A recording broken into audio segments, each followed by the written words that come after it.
Hi, dear listeners, and welcome back to Blush and Bloom, the podcast where we talk about women's health, self-care, and everything in between. I'm your host, Gigi, founder of Asale, your space for cycle-aware and preventive care. I'm really glad you're here with me on this journey to unpack women's health and highlight the incredible things being built in this space. So let's get into today's episode. All right. Hi, Claudia. Thank you so much for joining me on the Blush and Bloom podcast. So for people meeting you for the first time, please could you introduce yourself? Yes, absolutely. I'm very happy to touch base with you regarding the aim of my foundation that I founded in 2016, 10 years ago, and it's focused on prevention of economic violence and financial abuse. So my focus and my mission is related to my foundation 24 hours. Okay, that's really, really impressive. Like, how did you get into this space specifically? Like, what was the motivation behind going towards this kind of this work in particular? But the fact that I was a banker, so I work into the international markets, particularly for emerging markets. I was focused on emerging markets for more than 30 years. And then I became an activist and I founded my foundation working to empower women through financial and digital literacy. So from my idea of how to change things is to dedicate the skills that I achieved and my knowledge of markets and social dynamics into transform it into activism and gave me the purpose to move on with my foundation and my vision. Okay, that's really incredible because I was just about to ask you, like, you've worked with such incredible roles as an economist, as a banker, as a founder, as an activist. Like, how do all these identities like come together for you to like move forward with your mission today? But the fact that I'm an economist and so I'm trained to work on data and to analysis, particularly related to social issues. Also because when you are used to understand the design and the movements of the market, financial markets, you are also able to translate this into social issues and the economy related to social issues. And also the finance are not only numbers, but in fact are related to the dignity and the freedom of people. So for this reason, I fixed this mission for my foundation related to empowering women because working with delegation of different countries, I perceive this need related to women and economics to prevent the economic violence, to spread financial literacy, and particularly to understand more related to building tools for education, for inclusion, as the bridge between the finance, women empowerment, and human rights is very strict. All right, thank you. So that's really inspiring. So was there like a personal story that pushed you towards working towards this mission? But yes, because we receive and we hear so many stories that arrive to our info point and that are not only related mainly to economic violence for sure, but to the difficulty of women to understand and perceive this hidden violence that is economic violence. For this reason, for example, I received a call for a young lady that just broke with her fiancé, and immediately she understood that the choice that they made to subscribe together a loan, long-term loan for a house of 30 years was too much for her. When this guy decided to left this relationship, she remained without the double guarantee to the bank, without the use of credit cards, and was astonished about the difficulty to understand this situation and to restart from herself to build a new one and the new path of sustainable economic life. This is very interesting, and I think it resonates a lot, even in, say, from an African context Yeah, as well. because sometimes there is this overlapping between love that is we hope is for life and the loan to buy a house that is 30 years, and no one relationship nowadays is so long-term during. Yeah, that makes a whole lot of sense. Okay, so my next question is going to be, so money stress weighs heavily on many women. So how do you see financial well-being also connecting with mental well-being? The problem is that economic dependence trap women. And as we know very well, violence is not only physical, but is also financial. But there is a urgency to act and also to move in education to improve powerful liberation tool in terms of autodetermination and economic independence. And the problem is that sometimes it's very difficult for women to understand how is important this way towards a full independence, economic independence. Right. Yeah, and let me add that what we have understood in these 10 years is that the link between the financial stress and mental health is so strong.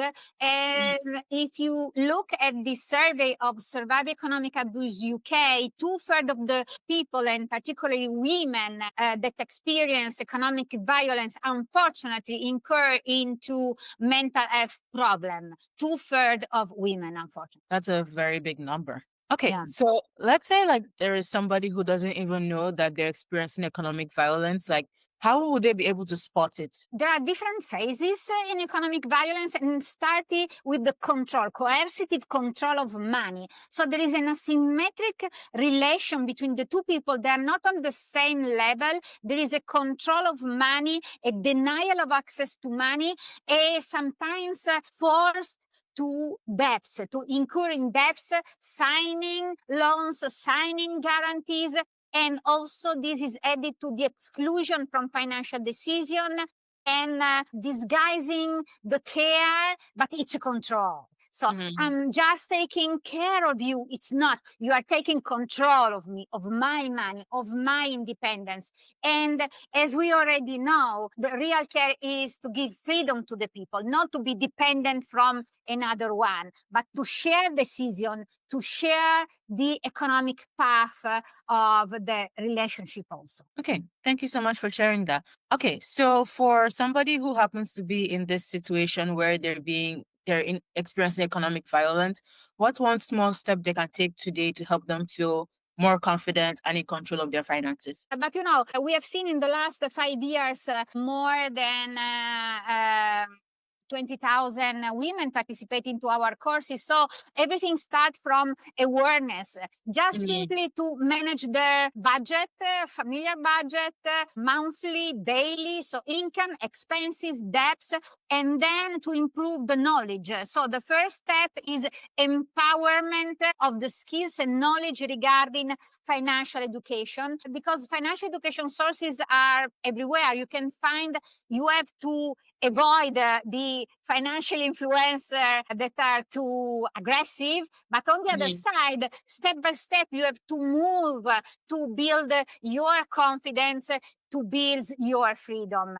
using these skills and improving your curiosity in how to manage your financial life day by day. Okay, thank you so much for sharing that. Okay, so you're also active in the FemTech space and in the FinTech space. So are there things that excite you about the potential of tech to empower women? Absolutely. We have in our foundation an observatory on FinTech for sustainability, and we are focused on longevity tech, so managing the sustainability in long term of your personal life and wealth, and FemTech. FemTech is related to fill the gaps in women healthcare that was ignored for decades. Fortunately, after the COVID era, people started to understand how it's important to collect data by gender, and the importance also of the stress related to menstrual health, menopause, fertility, well-being, and to develop digital tools in FemTech for these kind of problems. So the link between financial health, there is a department in United Nations that is dedicated to financial health, is prevention and reduce the medical cost that is are so heavy, particularly in this period. And so tech has the power to align care, dignity, and independence of the people, also from this higher and improving cost of health. Okay. Thank you so much for sharing that. It's interesting that the UN has a particular agency for this. That's really interesting. So I love that you already mentioned a little bit about this, the connection between FemTech and also digital empowering women with for financial well-being. So how do you see in general from your observation the connection between these tools, like how health apps and digital well-being tools are connected with women's financial health? First of all, we have to understand and realize that they started to provide more and more apps, thanks to FemTech, in order to face fewer sick days, to improve the prevention and to lower the cost. Number two is important to the fact that we are improving the access to insurance and workplace welfare solution in terms of InsurTech. So some solutions that are customer based or customized for the need of women health. Third, is very important the supports of women participation in workforce, because when you are added to the workforce, you have the opportunity to be covered by an insurance and also to acquire skills and to exchange skills with the other people. And finally, FinTech is related also to achieve an economic equity access for everybody to these tools. Okay. Thank you so much. It's nice to see how I love how we are able to connect these two fields, because I believe that for a woman to be able to have the best access to healthcare, she has to be financially stable. And I love that you're doing work in this area, because I think it's not talked about enough, because women can't have access to the digital tools or even in-person tools without having their financial well-being sorted out, or if they're in a position where they're being financially abused. So I really love the work that you're doing. So you've also talked about digital addiction and compulsive behaviors online. So how can women protect themselves while still benefiting from technology? That's really related to economic violence, to social status, and certain kind of bias in women. And we have a project specific on this digital addiction that are compulsive shopping, speculative trading, and gambling. The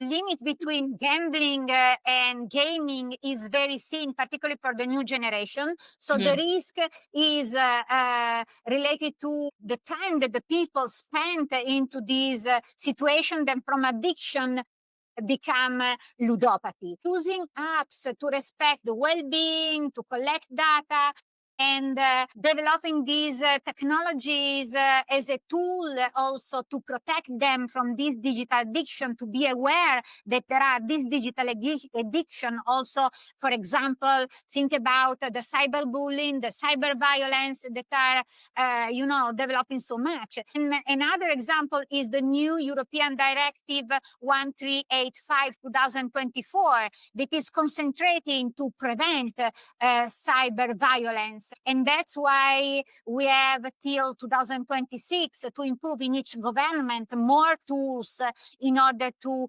prevent the effect of this digital addiction. Okay. I think another way that digital addiction presents itself, at least recently, has been with a lot of overconsumption. So I would love to get your thoughts on, today there's a girl who's struggling with overconsumption, she's compulsively buying items just because of she feels like it's shopping therapy, for example. So what advice would you have for a girl like that? Again, the problem is to work to use education, so embed financial and digital literacy in schools.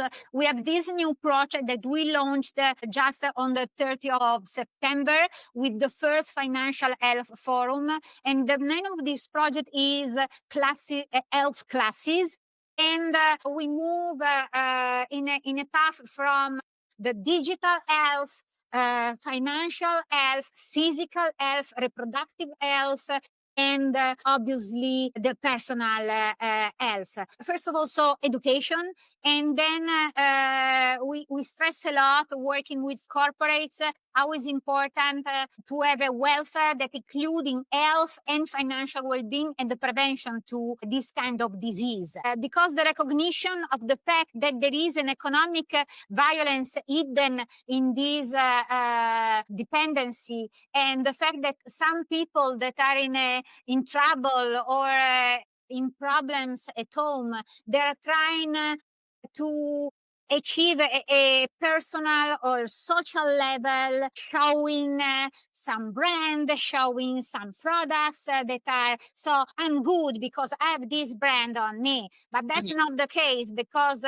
you are using your money in a sense of not to protect yourself, but just to show the people a different picture of you. So you have we need to really have an holistic approach that is the key in not only into the job market, but also at home and in schools. Okay.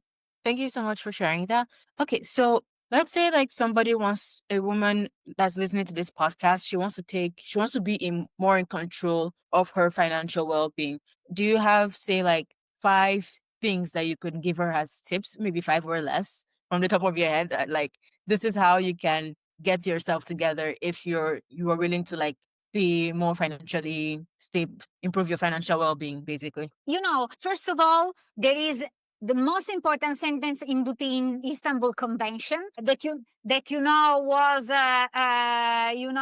there was such a good discussion in between European countries regarding the application of this important international treaty. And the main sentence is that women's rights are fundamental rights for everybody, and the autonomy is our rights. So Yes. the fact that financial, personal, and emotional independence is not negotiable, we have to say very loudly, and investing in yourself is not selfish, is foundational. And at the end, the freedom for you is also freedom for your family and for the people that share with you the same path of life. Okay. Thank you so much for sharing that. And I would like to ask a question about your foundation. You're doing a lot of incredible works. Is there something that happened recently that you're super excited about? Maybe a launch or projects you recently worked on with your foundation? Like, I would love to learn more. We are very happy for a few things. First of all, last year, working with Women7, the group for civil society on the G7, we launched many initiatives.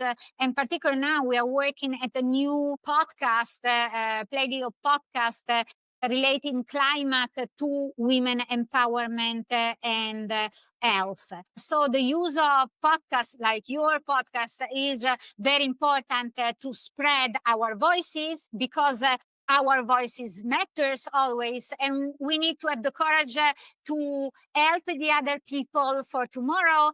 And with all our contents and our project that are in 3 different languages, Italian, French, and English, we offer different platform and contents and video and program for all generations, from the young babies to the adults and new generation towards the silver age. So I think that collaboration like this one, based on learning and sharing, is very helpful for us to spread our message and our mission. Thank you so much. And thank you so much for the encouragement with my podcast. Thank you. I really appreciate it. And about the G7 and W7, which is very incredible. For somebody who doesn't know what the W7 is, could you please share what your work is around this? Yes, I'm co-president of the Women7 Italy. And Women7 is the group of the civil society representing the gender issues and policies inside the G7. So we work during the period of the G7 with the communique, and we offer our proposal regarding new rules and laws to improve the women empowerment, particularly fighting for women rights in order not to deprioritize the gender equality that is one of the focus for the development of our planet. Okay, thank you for sharing that, because it was the first time I was hearing about the Women7. So thank you for giving more context. So I do have a question about it. So what big changes, based on the conversations you've had at the G7 and Women7, that you feel would create big changes within women's financial health? But let me give you an example. For example, last year in our communique, we finalize and we have the result that the certification on gender equality for corporates, that is a specific tool that work here in Italy that started 2 years ago, was added to the final communique of the official of the G7. This is a commitment for all countries to replicate the experience of the gender equality certification into corporates, to have a specific policy for the welfare of the corporates that need to be added to their social balance and the budget. So to have specific chapter on this. And when a company has this type of certification, this means to have a specific bonus or opportunity to participate to tender or other kind of initiative into the country. So this was the result of our fight and our commitment as Women7 towards G7. That was a very good result, because now all the countries need to replicate the same. Okay, thank you so much for sharing that. And I think you've said that the only way to build a brighter future is to invest in the financial education of women and girls. So is there a particular experience, or what motivates you to continue advocating and pushing for this belief? And also with all the work you do policy-wise? Yes, what we have seen during these last 10 years of working hardly on financial education and digital education to prevent economic violence was finally the improving of the movement related to event, debate, center of studies, collecting of data on economic violence. Because you have to think about that the name economic violence was not in Wikipedia 7 years ago in Italian and French language, but only in English. So this is the proof that if you are strongly committed and you perceive a specific vision to change things, this absolutely happen. But again, we need to have the courage today to finalize a vision to the new generation of tomorrow, and to empower people through these skills that are fundamental for the development of themselves and our communities. Okay. Thank you so much for sharing that. And so I believe that even while you're advocating for all these policies and all these changes, the progress may be a bit slow. So what gives you hope that eventually that we're getting to a place where we're making actual progress? We have an Agenda 2030 regarding sustainable development with the 17 global goals. And gender equality, I think, is the fil rouge to achieve all the global goals. If we have gender equality in all specific global goals, finally we can have a sustainable development for our country. In fact, this annual event for Global Thinking Foundation, the title is Women That Transform the World. I really believe that a stronger participation of women, stronger economic participation of women into the job market, into our community, to give them a real role that is not social caregiving, but also an empowering economic role is the way to change things and finally to achieve the 17 global goals in 2035. Okay, that's really incredible work. So, okay, so we're almost headed towards the end of the podcast. So for somebody, if you could leave one message for a woman who's listening and learning from you about autonomy and financial and personal well-being, what would message would you give to that woman? Take care of your financial independence, and please investing in yourself, that it's not absolutely selfish, as I mentioned, and is foundational for them and for your freedom, and to change also your future, and to achieve the dreams that you are in your mind that become reality. Okay, thank you for sharing that. That's really inspiring. And okay, so let's say that there's a young girl who's listening to this podcast and she likes the work that you're doing. How would you advise her that she could come to this position where she can now influence policy, she can support women with financial education? Like, what steps or what advice would you give to her? We have in our foundation, we are more than 124 volunteers only in Italy, some ambassador also in France, in Belgium. And my advice is to be in connection with also the international partner that we have around in Europe, but also abroad in Africa and in US, because there is a lot of to do, and we can change things only working together. So I think that there are so many associations and foundations like Global Thinking Foundation that is committed to change things. And really, we are open to collaborations and open to give information also to different body and entities that are committed like us. Okay, thank you. And uh, I have this interesting question, or it's interesting to me. I introduced into the podcast. So, what would you tell 15-year-old you? Sorry? What would you tell 15-year-old Claudia? Okay. Sorry, but it's the time passed. When I was 15 years old, was it really a totally different era? Was like a prehistorical era, because there was not the digital. You can imagine. So that's why this question is very, shocking to me. So I think to maintain, I can say to 15-year-old Claudia to maintain her vision and her positivity to change things in the world, and to cooperate to change things with the other people. That is the only way to do this. Okay. That was actually really good. Thank you for sharing that.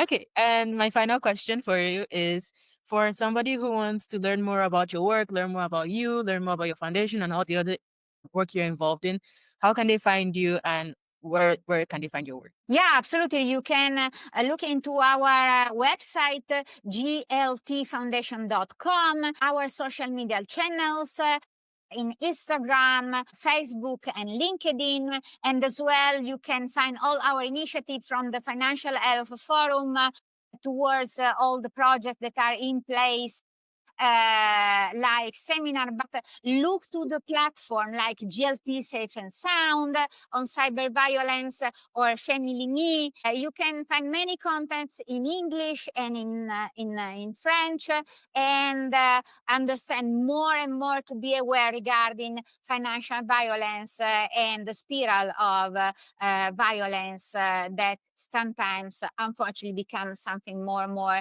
difficult to face, like physical and sexual violence. Okay. Thank you so much, Claudia. It's been amazing having you on the podcast. I've learned so much so far from speaking with you. Thank you so much. Thank you. Hi again. Thank you so much for listening to this episode of Blush and Bloom. I'm so glad you joined me for this conversation. If you found it helpful, please share this episode with a friend or someone who might need it. Let's keep talking about women's health and working towards better outcomes for all of us. You can find more episodes and resources at www.asale.tech and check out our app at www.asale.health. And you can follow us for more updates on Instagram at asale.tech. Until next time, I'll see you in the next episode. Take care and bye-bye.